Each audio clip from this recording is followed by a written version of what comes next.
Hola, profe, buenas tardes. Mi nombre es Micaela Reyes, soy de la sede de Imugasta. En esta ocasión voy a dar mi punto de vista sobre el libro Historia de la Argentina Secreta de Iván Carrino, quien hace una mirada general sobre las políticas económicas que se vienen dando a lo largo de la historia, sobre todo de los gobiernos que se vienen sucediendo desde la democracia, ¿no? Desde que estamos en democracia.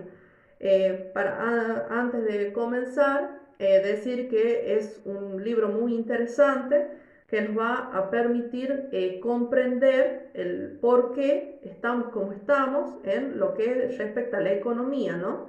En nuestro país, y estoy totalmente de acuerdo con lo que él expresa, prácticamente en todo. Es muy neutral a la hora de dar su opinión, porque claramente lo dice, que no es que él está juzgando al gobierno de turno, porque cabe destacar que él escribe este libro, o por lo menos lo termina de escribir durante el gobierno de Macri, y él no dice, no estoy juzgando al gobierno de turno, sino más bien él me muestra las debilidades o fortalezas de los gobiernos, y que obviamente como esas debilidades afectaron a nuestra economía y obviamente nos condenaron a vivir prácticamente en crisis y a estar como estamos hoy actualmente. Bueno, él comienza hablando de un estado profundo, menciona el estado, para él el estado profundo es la asociación de empresarios, políticos y sindicalistas. Obviamente ese estado profundo no está dentro de la Constitución, y esta asociación va a tener por objetivo enriquecerse a costa del pueblo. También menciona el círculo rojo, que obviamente los tres elementos del círculo rojo que él menciona van a ser esos tres mismos: los empresarios que no van a querer competencia, los sindicalistas y los políticos que van a mirar a corto plazo. Cuando hablamos de los empresarios que no quieren competencia, él dice que obviamente no van a querer competencia. ¿Por qué? Porque cuando hay competencia se reduce el margen de ganancia, y ahí es cuando obviamente ellos eso los lleva a estar permanentemente innovando y buscando mejoras. Cuando a ellos se les acaban las alternativas, aparece su aliado, su amigo, que va a ser el Estado, quien le va a brindar una herramienta que va a ser el proteccionismo, que como sabemos, el proteccionismo genera pobreza y además de generar pobreza, obviamente encarece los productos, porque un producto los productos van a ser mucho más caros que los que vienen del exterior. Por otro lado, habla de los sindicalistas. Yo en el mapa mental puse una imagen de Hugo Moyano porque me pareció muy representativo. De hecho, él lo menciona en una parte del libro, Hugo Moyano, como como un gran aliado del gobierno de Cristina. Los sindicalistas obviamente van a ser los que van a mediar entre empleado y empleador, pero también habla de la faceta negativa que estos van a tener, del gran poder que van a ejercer.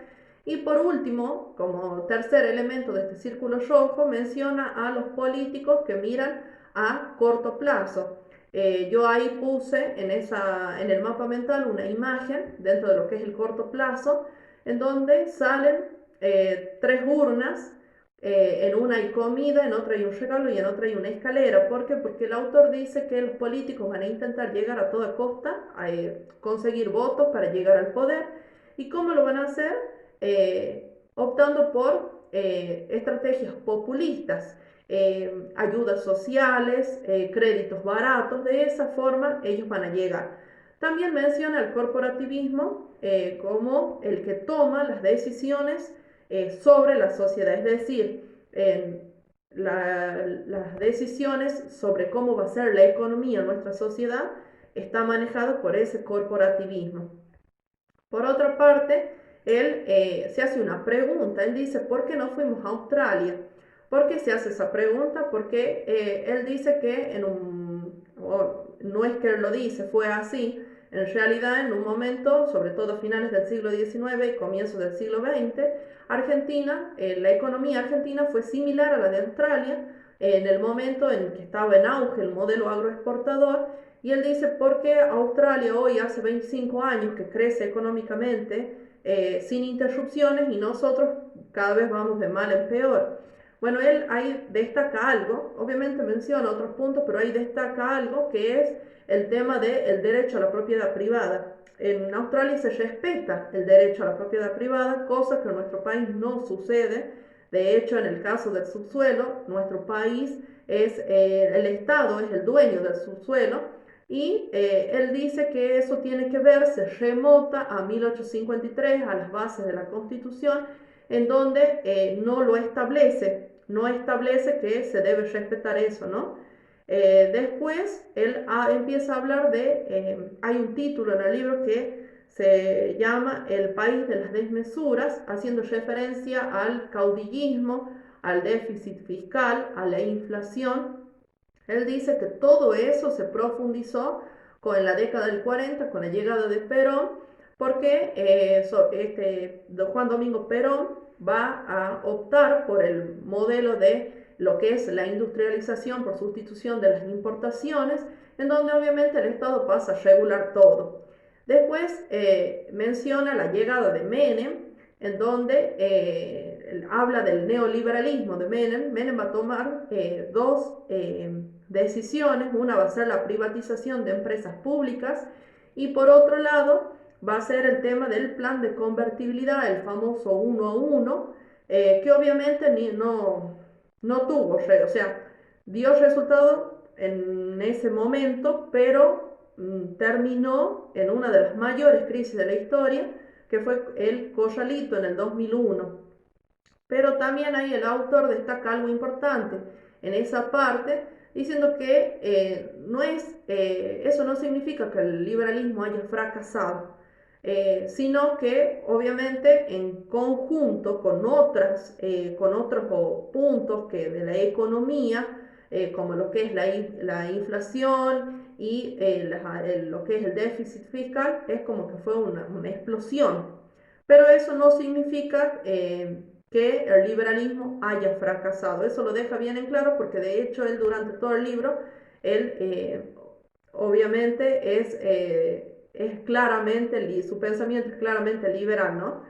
Después él pasa a hablar de lo que es la época, perdón, del kirchnerismo, en donde él dice que el kirchnerismo le fue funcional a ese estado profundo, es decir, a ese grupo reducido que buscan enriquecerse, y de hecho así lo creo yo también, le fue funcional.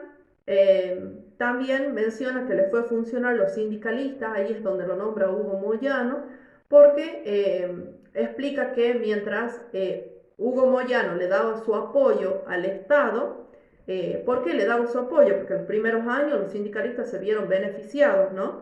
Y a cambio del apoyo que le daba Hugo Moyano al Estado argentino, el Estado le daba el aval de que él conquiste otros gremios y obviamente así iba ganando cada vez más poder.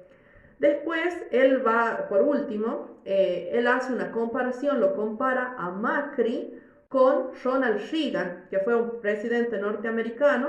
¿Por qué? Porque él dice que la economía de la situación de Estados Unidos en la década, a fines de los años 70, es muy similar a la de la Argentina a mediados del año 2010. Es por eso que él hace esa comparación, ¿no? Compara los programas de ambos van a buscar bajar la inflación, quitar los cepos de la economía, bajar la presión tributaria, pero el punto débil de ambos va a ser el tema de el déficit fiscal, ¿no? ¿Por qué se va a dar esto? Bueno, él ahí da una explicación del por qué. A Macri no le resultó tanto como quizás a Reagan. ¿Por qué? Porque los inversionistas confiaron en Reagan, pero bueno, obviamente él como que deja ahí la duda en el aire de que si los empresarios confiarán en Macri para realizar inversiones, ¿no? Eso sería en cuanto a lo que es el libro. Como ya dije, y estoy totalmente de acuerdo con lo que el autor expresa. Tenía conocimiento sobre algunas cosas, sobre otras la verdad recién me puse al tanto con el libro y vuelvo a repetir, el libro me pareció muy interesante y muy recomendable también.